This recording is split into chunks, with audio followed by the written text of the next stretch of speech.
ये मैं काफ़ी सारे वीडियो चैनल्स को फॉलो करता था, लाइक वैभव सर की जो बैंकिंग नगरी चैनल है वो है, और जो द कांस्टेंट गाइड नाम करके एक चैनल है वो भी मैं काफ़ी काफ़ी फॉलो करता हूँ। इसके अलावा जो अनिल अग्रवाल सर का चैनल है वहाँ। Hi guys, my name is Devduti De and I have cleared SBI PO exam this year. Through this video I am going to share my experience of this journey. So थोड़ा पीछे से शुरू करते हैं।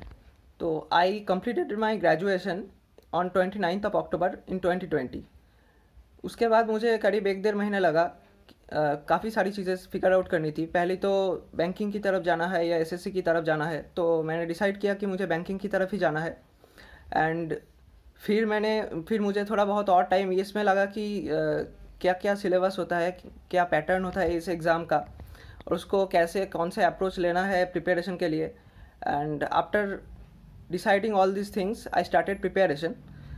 So my first exam that I appeared for after starting preparation was SBI JA 2021, जहाँ मेरा prelims नहीं clear हुआ था।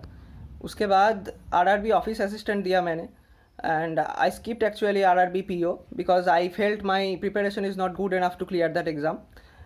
However, I cleared RRB office assistant prelims and appeared for mains. Although mains में मेरा कुछ 3 मार्क्स से रह गया. हाउएवर उसके बाद मैंने SBI PO दिया, IBPS PO and IBPS clerk भी दिया. तीनों के मैंने प्रीलिम्स निकाले एंड फिर तीनों के मेंस भी दिए. SBI PO and IBPS PO दोनों का मैं इंटरव्यू भी दे चुका हूँ अभी. And now I have cleared SBI PO interview, whatever I mean mains plus interview, whatever it is. तो मेरा SBI PO का मेंस में स्कोर रहा 122.83 एंड इंटरव्यू में स्कोर रहा 44. तो जो टोटल ओवरऑल नॉर्मलाइज स्कोर होता है वो करीब 58.85 होता है एक्चुअली. तो अभी जो प्रिपरेशन स्ट्रेटेजी एंड सोर्सेस है उनकी बात कर लेते हैं. So I really believe there might be 2 approaches of preparing for this bank exams. जहाँ तक मुझे लगता है कि जो मैक्सिमम स्टूडेंट्स करते हैं वो ये है कि कुछ 3-4 महीने एग्ज़ाम से पहले, मतलब 3-4 महीने पहले वो प्रिपरेशन करने में लगेंगे. And what happens is in those 3-4 months they try to cover most of the topics. And in this scenario जो चीज़ होता है वो ये है कि जो सारे टॉपिक्स है वो तो शायद कवर हो जाते हैं, लेकिन उतना प्रैक्टिस शायद नहीं हो पाता है सारे टॉपिक्स की. तो उसके चलते बाद में शायद दिक्कत आता है और कॉन्सेप्ट भी बहुत अच्छी तरीके से क्लियर नहीं होता है. But I am not saying कि ये प्रोसीडियर और ये अप्रोच उतना ज़्यादा एप्लीकेबल नहीं है, क्योंकि बहुत सारे लोग शायद इस अप्रोच को लेकर क्लियर भी कर रहे हैं. तो but I personally don't like this approach. तो मैंने कुछ डिफरेंट अप्रोच लिया actually. So what I did was, मैंने पहले तो पूरा सिलेबस निकाला, जो भी चीज़ें है, क्वांट, रीजनिंग, इंग्लिश, इन सारी सब्जेक्ट्स में. And then I actually bought 2 books of R.S. Agarwal. Both books were of R.S. Agarwal and they were of quantitative aptitude and another one of reasoning.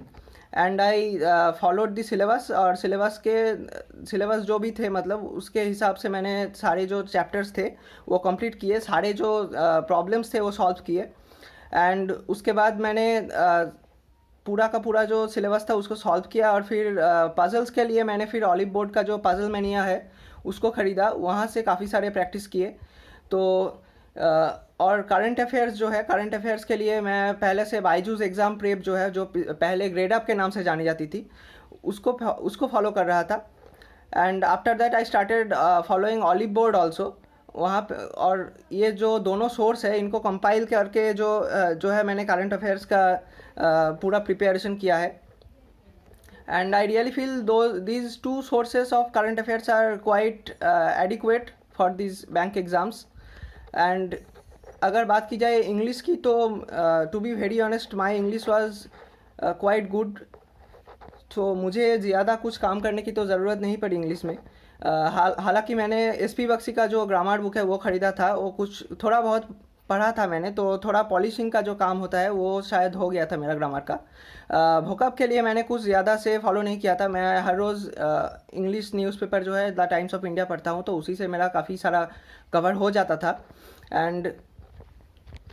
And जो quant और reasoning के लिए मैं करता था वो ये था कि पहले तो मैं एक दो चैप्टर्स जो है खुद करने की कोशिश की, क्योंकि मेरा ऑनर्स बैकग्राउंड भी मैथ है, तो मैं उस मामले में मतलब मैं चाहता था कि मैं खुद ही करूं। लेकिन जो दिक्कत ये आ रही थी कि काफ़ी सारी प्रॉब्लम्स जो है वो मैं बहुत डिटेल में सॉल्व कर रहा था, तो उसमें बहुत ज़्यादा टाइम लग रही थी।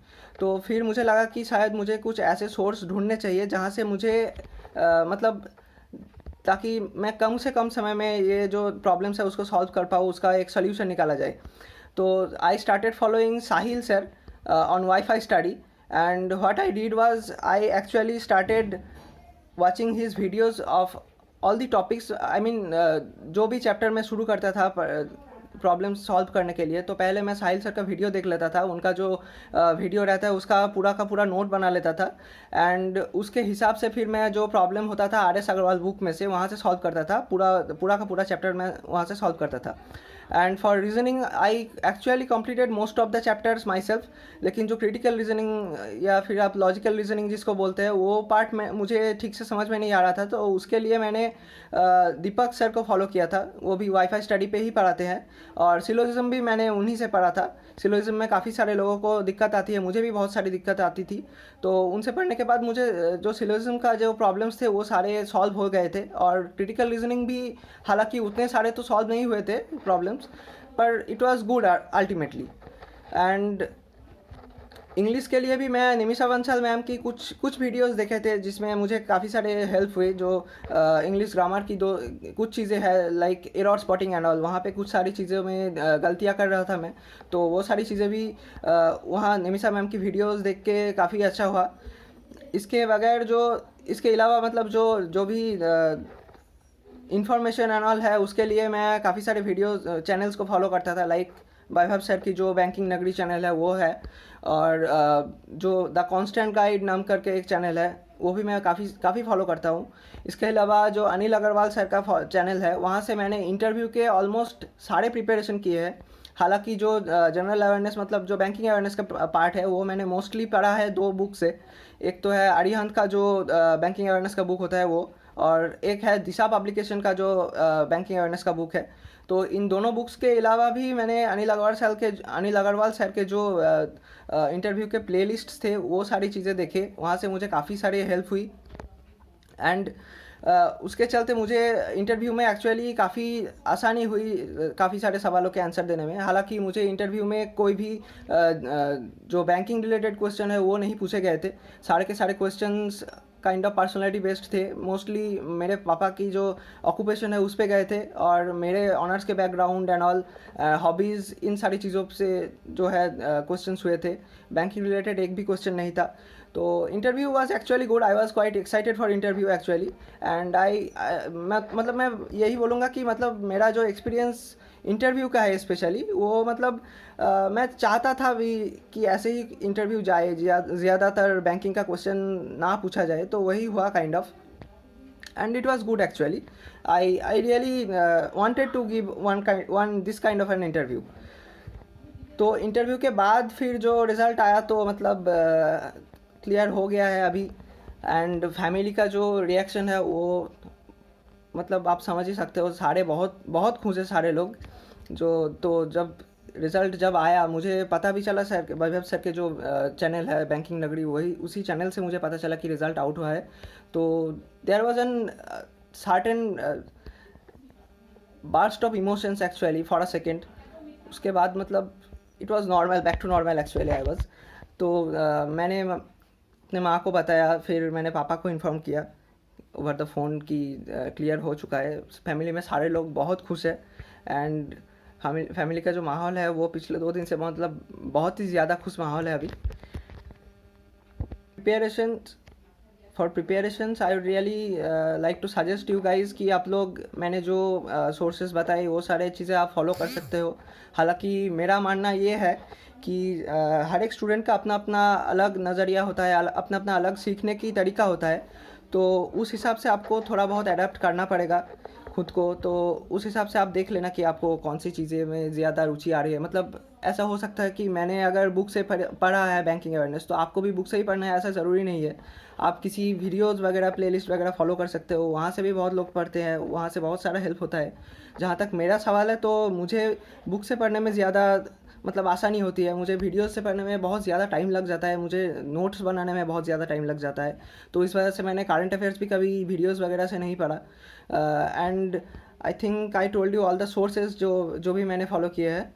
तो उसके अलावा हाँ, वो जो डिस्क्रिप्टिव इंग्लिश है, जो मेनली पीओ एग्ज़ाम्स के जो मेंस में आते हैं, उसके लिए मैंने निमिषा बंसल मैम की जो डिस्क्रिप्टिव इंग्लिश का बुक है वो फॉलो किया था। वो आप फॉलो कर सकते हो, काफ़ी काफ़ी अच्छी बुक है। हालांकि लिखना तो आपको खुद को ही पड़ेगा, लेकिन वहाँ से आप स्ट्रक्चर्स वगैरह देख सकते हो, आप समझ सकते हो कि कैसे कैसे आपको लिखना है, फिर आपको प्रैक्टिस करना है। और मॉक टेस्ट के लिए मैं आपको सजेस्ट करूँगा कि बायजूस एग्ज़ाम प्रेप का जो मॉक टेस्ट है वो मैंने पूरा का पूरा वहीं से प्रिपेयर किया था, तो आप वहीं से कर सकते हो। It's a very good source in my opinion. जहाँ तक मुझे लगा है ओवर दी पास्ट 1.5 ईयर की बायजूस एग्ज़ाम प्रेप का जो जो भी मतलब सेटअप है, उनका उनका जो क्वेश्चंस है स्पेशली मॉक्स के, वो काफ़ी हार्ड लेवल होते हैं मुझे जितना लगता है, जो नॉर्मल एग्ज़ाम्स में उतना हार्ड लेवल होता नहीं है। तो मुझे क्या मुझे जो होता था वो ये है कि मतलब मैं जो प्रैक्टिस करता था वो मुझे फिर जब मैं एग्ज़ाम में जाता था तो मुझे लगता था कि काफ़ी आसान क्वेश्चन है, तो मुझे काफ़ी आसानी होती थी कि मैं काफ़ी फास्ट कर पाता था। ये मेरे साथ एक काफ़ी अनोखा चीज़ हुई है। तो आई थिंक आप मतलब अगर आपको चाहिए ऐसे कोई एक्सपीरियंस चाहिए मॉक टेस्ट से, तो आप डेफिनेटली बायजूस एग्जाम प्रेप को ले सकते हैं, उसका mock. And there are other mocks also, like practice mock, they are also good. And test book, all these are really good, you can choose whatever you like actually. तो यही है, इसी से आप प्रिपरेशन कर सकते हैं आप लोग। And I am very very thankful to Vaibhav sir for allowing me, for giving me this opportunity to make this video and talk to you guys, tell you guys how I have prepared myself. और आशा करूँगा कि आप लोग भी इस video से काफ़ी सारे सीख लेंगे और आपको काफ़ी सारा हेल्प होगा सोर्सेज के मामले में, क्योंकि मुझे भी काफ़ी सारी दिक्कतें हुई थी जब मैं प्रिपरेशन करने लगा था कि कौन सी सोर्सेज से पढ़ूँ, क्या क्या किया जाए। तो I think it should help you guys. और आप ये सारे जो सोर्सेस है वो फॉलो कर सकते हो। I think it would be helpful for you guys. Thank you.